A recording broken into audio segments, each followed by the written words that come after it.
ሰበር ዜና በርካታ የፌዴራል ሚኒስትሮች ከስልጣን ሊሰናበቱ መሆኑ ታወቀ። ከስልጣን የሚሰናበቱ ሚኒስትሮች መሃል ሶስቱ የአማራ ክልል ተወላጆች እንደሆኑ ተሰምቷል። ጠቅላይ ሚኒስትር አብይ አህመድ አደገኛ እርምጃ ወስደዋል። ይህ እርምጃ የኢትዮጵያን ፖለቲካ ወደ ሌላ ውጥንቅጥ ምዕራፍ ሊያስገባ ይችላል እየተባለ ነው።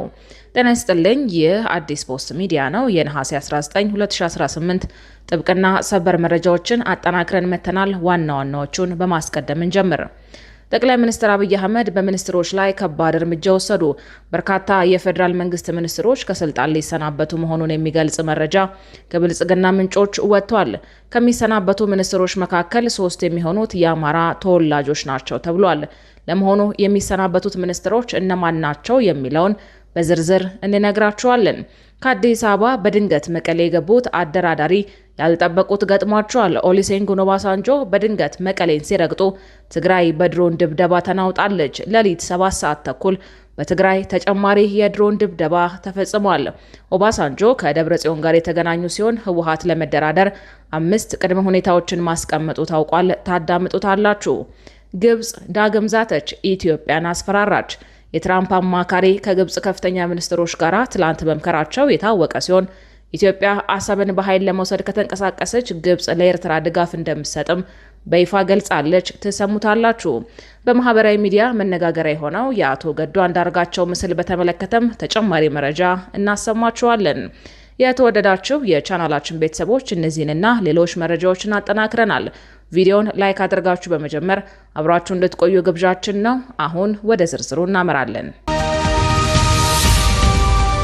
ዶክተር ገዱ አንዳርጋቸው በአሜሪካ የፓርኪንግ ተቆጣጣሪ ሆነው እየሰሩ ነው የሚል ቪዲዮ መነጋገሪያ ሆኗል። የቀድሞ የአማራ ክልል ፕሬዝዳንትና የኢትዮጵያ የቀድሞ የውጭ ጉዳይ ሚኒስትር ዶክተር ገዱ አንዳርጋቸው በአሜሪካ የፓርኪንግ ተቆጣጣሪ ሆነው እየሰሩ እንደሚገኙ የሚያሳይ ተብሎ የተሰራጨው ቪዲዮ በማህበራዊ ሚዲያ ሰፊ ውይይት ቀስቅሷል።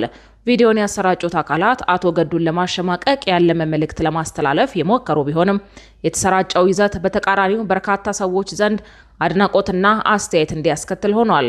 አስተያየት ሰጪዎች ዶክተር ገዱ በከፍተኛ የመንግስት ኃላፊነት ላይ ከነበሩበት ወቅት በራሳቸው ጥረትና በላባቸው የሚኖሩ ከሆነ ይህ ሊያሳፍር የሚገባ ሳይሆን ሊደነቅ የሚገባ አቋም ነው ሲሉ ገልጸዋል። በተለይም የስራውን ክብር በመጠቀም ግለሰቡን ለማንቋሸሽ የተደረገው ሙከራ የተቹት አስተያየት ሰጪዎች በሀብት መጠን ሰውን ከመመዘን ይልቅ በሀቀኝነት ሰርቶ መኖር ሊከበር ይገባል ብለዋል። አንዳንድ ተከታዮችም የቀድሞ የመንግስት ባለስልጣን በኋላ ላይ ተራ ስራ በመስራቱ የሚያሳፍር ነገር ሳይሆን የስራ ክብርና የራሱን ኑሮ በራስ ጥረት የመምራት ምሳሌ ነው ሲሉ አስተያየት ሰጥተዋል። በሌላ በኩል ግን ቪዲዮ በእርግጥ ዶክተር ገዱ አንዳርጋቸውን የሚያሳይ መሆኑንና በቪዲዮ የተጠቀሰው የስራ መረጃ ትክክለኛነት ከታመነ ምንጭ እስካልተረጋገጠ ድረስ ጥያቄው በጥንቃቄ መታየት እንዳለበት ይገለጻል። ቢሆንም የተፈጠረው ውይይት ከግለሰቡ በላይ የስራ ክብር፣ የባለስልጣናት ከስልጣን በኋላ ያላቸው ኑሮና ሰዎችን በስራቸው መመዘን የሚገባው መስፈርት ላይ ሰፊ ክርክር እንዲነሳ አድርጓል። በቀጣይ መረጃችን ግብጽ ዳግም ዛተች፣ ኢትዮጵያን አስፈራራች። የትራምፕ አማካሪ ከግብጽ ከፍተኛ ሚኒስትሮች ጋር ትላንት መምከራቸው የታወቀ ሲሆን ኢትዮጵያ አሰብን በኃይል ለመውሰድ ከተንቀሳቀሰች ግብጽ ለኤርትራ ድጋፍ እንደምትሰጥም በይፋ ገልጻለች። የግብጽ የውጭ ጉዳይ ሚኒስትር ባድር አብድላቲ ከዓለም አቀፍ ሕግ ውጪ በኃይል የባህር በር ለማግኘት የሚደረጉ ጥረቶች መቆም እንዳለባቸው ለአሜሪካው ፕሬዝዳንት የአረብና የአፍሪካ ጉዳዮች አማካሪ ተናግረዋል። የግብፁ የውጭ ጉዳይ ሚኒስትር በአፍሪካ ቀንድ የሚገኙ ሀገራት አንድነት፣ ሉዓላዊነትና የግዛት አንድነት መጠበቅ እንዳለበትም ገልጸዋል። ባድር አብድላቲ ትላንት ከአሜሪካ የውጭ ጉዳይ መስሪያ ቤት የአረብና የአፍሪካ ጉዳዮች ከፍተኛ አማካሪ ማሳድ ቡሎስ ጋር በስልክ መነጋገራቸውን የግብፅ የውጭ ጉዳይ ሚኒስትር አስታውቋል። ከአሜሪካው አፍሪካ ጉዳዮች ከፍተኛ አማካሪ ጋር በቀጠናዊ ጉዳዮች ላይ የተደረገው ንግግር በተለይም በሱዳን፣ አፍሪካ ቀንድና ሊቢያ ያሉ ጉዳዮች የተነሱበት እንደሆነም ተገልጿል። ግብጽ የእርስ በርስ ጦርነት ውስጥ ላለችው ሱዳን አንድነት፣ ሉዓላዊነትና የግዛት አንድነት ያላት ድጋፍ የማይናወጥ እንደሆነ መግለጿን የሚኒስትሯ መግለጫ ያመለክታል። ሱዳን ውስጥ ትይዩ ተቋማትን ለመፍጠር የሚደረግ ማንኛውም ሙከራ አገራቸው እንደምትቃወም የገለጹት አብድላቲ 3 ዓመት ያለፈውን ጦርነት ለመቋጨት በሱዳናውያን ባለቤትና መሪነት የሚካሄድ አጠቃላይ የፖለቲካ ሂደት እንደሚያስፈልግ አንስተዋል። በግብፁ የውጭ ጉዳይ ሚኒስትርና የአሜሪካው አፍሪካ ጉዳዮች ከፍተኛ አማካሪ ንግግር ላይ በአፍሪካ ቀንድ የሚታዩ ጉዳዮች ተነስተዋል። የግብፁ የውጭ ጉዳይ ሚኒስትር በቀጠናው በሚገኙ ሀገራት አንድነት፣ ሉዓላዊነትና የግዛት አንድነት መጠበቅ እንዳለበትም ተናግረዋል። አብደላቲ አያይዘው በኃይል የባህር በር ለማግኘት ይደረጋል ያሉትን ሙከራም ተቃውመዋል። የቀጠናውን ሰላምና ደህንነት አደጋ ላይ የሚጥሉ የአንድ ወገን እርምጃዎች መወሰድ እንደሌለባቸው አንስተዋል። አክለውም ዓለም አቀፍ ሕግን በመጣስ በኃይል የባህር በር የማግኘት እንቅስቃሴን ለመጫን ከሚደረግ ማንኛውም ሙከራ መቆጠብ እንደሚገባ በአጽንኦት አንስተዋል ሲል የግብፁ የውጭ ጉዳይ ሚኒስትር መግለጫ አስፍረዋል። የግብፁ የውጭ ጉዳይ ሚኒስትር መግለጫ ይደረጋል ያለው ሙከራ በየትኛው ሀገር እንደሚካሄድ አልጠቀሰም። ይሁን እንጂ የግብፅ የውጭ ጉዳይ ሚኒስትር አብዱላቲ ይህንን ያሉት የኢትዮጵያ መንግስት የባህር በር ለማግኘት ያለውን ፍላጎት እየገለጸ ባለበት ወቅት ነው። የጠቅላይ ሚኒስትር አብይ አህመድ መንግስት ባህር በር ማግኘት ለኢትዮጵያ የህልውና ጉዳይ መሆኑን ላለፈው 3 ዓመት ገደማ ሲገልጽ ቆይቷል። ጠቅላይ ሚኒስትር አብይ አህመድ መንግስታቸው ይህንን ፍላጎት ማሳካት የሚሻው በሰላማዊ መንገድና በንግድ ልውውጥ እንደሆነ በተደጋጋሚ ተናግረዋል። ይሁን እንጂ ጠቅላይ ሚኒስትሩ ኢትዮጵያ በቀይ ባህር ላይ የባህር በር የማግኘቷ ጉዳይ ላይ ተፈጽሟል የሚሉት ስህተት እንዲሁም ነገ ይታረማል የሚለው ገለጻቸው በኤርትራ በኩል በበጎ አልታየም። የኤርትራ መንግስት ይህ የኢትዮጵያ ከቀይ ባህር ጋር የተያያዘ እንቅስቃሴ በሀገሪቱ ሉዓላዊነትና የግዛት አንድነት ላይ የተቃጣ ትንኮሳ እንደሆነ በመግለጽ ተቃውማለች። የቀይ ባህር ደህንነት የሚመለከተው የውሃ አካሉን የሚጎራበቱ ሀገራትን ብቻ እንደሆነ የምትገልጸው ኤርትራ ይህንን አቋሟን በግብጽ ጋራ በመሆንም አንጸባርቀዋለች። ከአንድ ወር በፊት የኤርትራ የውጭ ጉዳይ ሚኒስትር ኦስማን ሳላህ እና የግብጽ የውጭ ጉዳይ ሚኒስትር ባድል አብድላቲ በተገናኙበት ወቅት የቀይ ባህር ደህንነትና አስተዳደር የሚመለከተው የጠረፉን ሀገራት ብቻ መሆኑን ገልጸዋል። የጠረፉ ሀገራት ያልሆኑ አገራት ቀይ ባህርን በህገ ወጥ መንገድ ለመቆጣጠር የሚደረጉ ሙከራ ዓለም አቀፍ ሕግን የጣሰ ነው ሲሉም ሁለቱ ሀገራት አቋማቸውን አንጸባርቀዋል። ይህ የግብጽ አቋም በኢትዮጵያ በኩል ተቀባይነት አላገኘም። የውጭ ጉዳይ ሚኒስትር ቃል አቀባይ አምባሳደር ነቢያት ጌታቸው ግንቦት ላይ በሰጡት መግለጫ ኢትዮጵያ የባህር በር ጥያቄውን ካነሳች በኋላ ከግብጽ በኩል ውጥረት፣ ትንኮሳ የሚመስሉ ነገሮች እየታዩ መሆናቸውን በመጥቀስ ከሰዋል። በቀጣይ ከአዲስ አበባ በድንገት መቀሌ የገቡት አደራዳሪ ያልጠበቁት ገጥሟቸዋል። ኦሉሴጉን ኦባሳንጆ በድንገት መቀሌን ሲረግጡ ትግራይ በድሮን ድብደባ ተናውጣለች።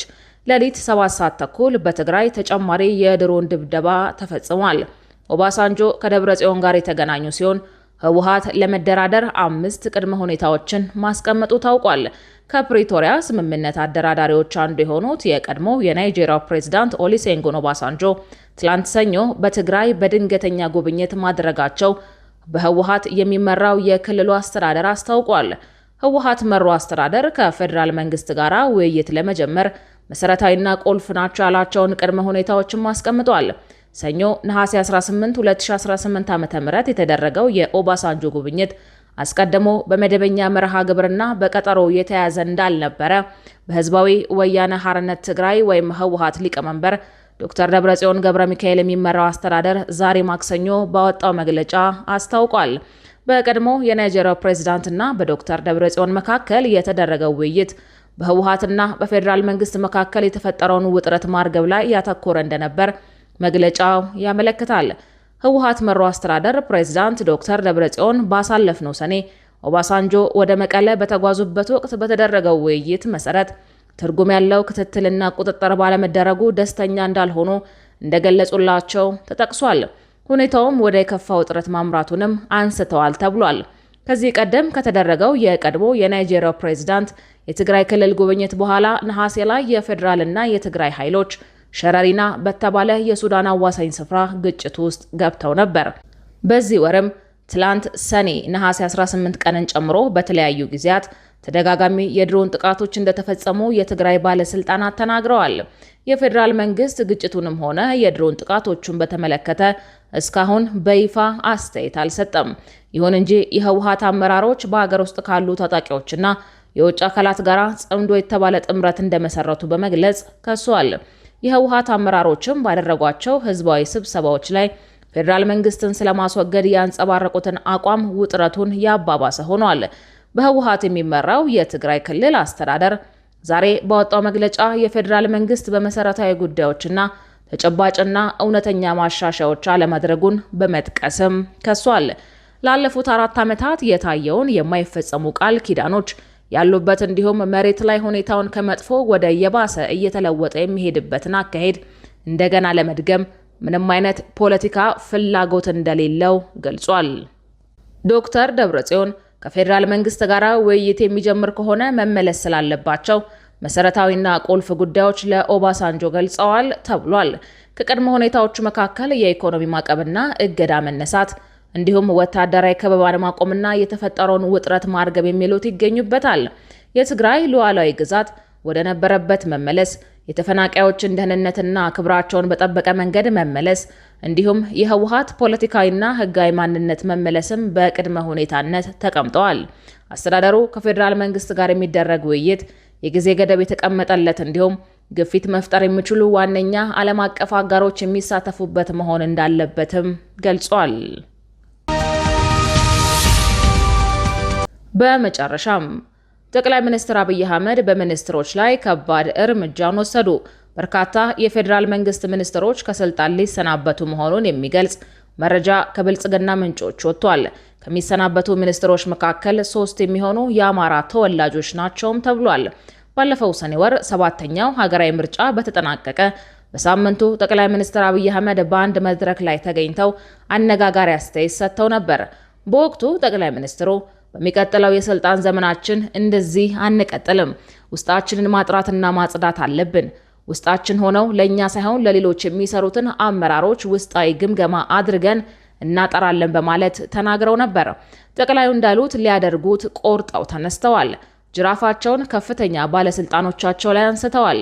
የብልጽግናው መንግስት ከሚተችባቸው ጉዳዮች መካከል ሙስናን መቆጣጠር አልቻለም በሚል ነው። ከፍተኛ አመራሮቹ በሙስና ቅሌት የተጨማለቁ መሆናቸው ብቻ ሳይሆን ተጠያቂ ያለመሆናቸውም ጭምር በርካቶችን ያስቆጣ ነው። ይህንን የህዝብ ቅሬታ ያዳመጡት አብይ አህመድ በሙስና የሚጠረጠሩ ሚኒስትሮችን ከስልጣን ለማሰናበት እየተንቀሳቀሱ እንደሆነም ታውቋል። ከነዚህም መካከል የስራና ክህሎት ሚኒስትሯ ወይዘሮ ሙፈሪያት ካሚል፣ የመስኖና ቆላማ ሚኒስትር ዶክተር አብርሃም በላይ፣ የአብኑ ሊቀመንበር ዶክተር በለጠ ሞላ እንደሚገኙበትም በጭምጭምታ መልክ እየተሰማ ነው። ዶክተር አብርሃም በላይ የሚመሩት የሚኒስቴር መስሪያ ቤት በተረጋገጠ የኦዲት ሪፖርት መሰረት በቢሊዮን ብሮች በመመዝበር መከሰሱ ይታወቃል።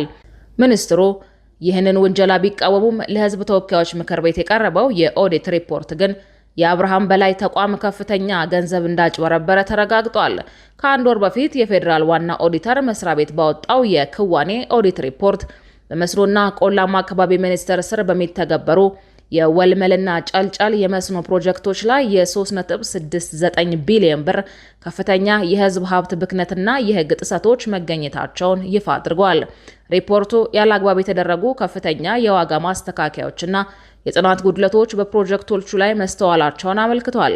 በዚህ መስሪያ ቤት በተፈጸመው ዝርፊያ የጠቅላይ ሚኒስትሩ ቢሮ እንደተበሳጨ የተሰማ ሲሆን ይህንን ተከትሎ ዶክተር አብርሃም በላይ ከስልጣን እንዲሰናበቱ በውሳኔ ደረጃ ከስምምነት መደረሱ ተነግሯል። ከእሳቸው በተጨማሪ የትምህርት ሚኒስትሩ ፕሮፌሰር ብርሃኑ ነጋ፣ የኢኖቬሽን ሚኒስትሩ ዶክተር በለጠ ሞላ፣ ወይዘሮ ሙፈሪያት ካሚል በመስከረም ወር ከስልጣን የሚሰናበቱ ሚኒስትሮች እንደሆኑ ቅርበት ያላቸው ምንጮች እየዘገቡት ነው። ለአብዛኞቹ ሚኒስትሮች ከስልጣን መሰናበት ምክንያት የሙስና ጉዳይ ነው። አሁን ላይ ሙስና የአብይ አህመድን መንግስት እየፈተነ ያለ ክስተት ነው። ሙስና በኢትዮጵያ የብልጽግና ፓርቲ መራሹ መንግስት የሪፎርም ጉዞ በኢኮኖሚ እድገትና በማህበራዊ መረጋጋት ላይ ከፍተኛ አሉታዊ ተጽዕኖ እያሳደረም ይገኛል። በከፍተኛ ባለስልጣናትና በታችኛው መዋቅር የሚፈጸም የሀብት ምዝበራ ዜጎች በፍትህ ስርዓቱና በመንግስት ተቋማት ላይ ያላቸውን አመኔታ ያጠፋል።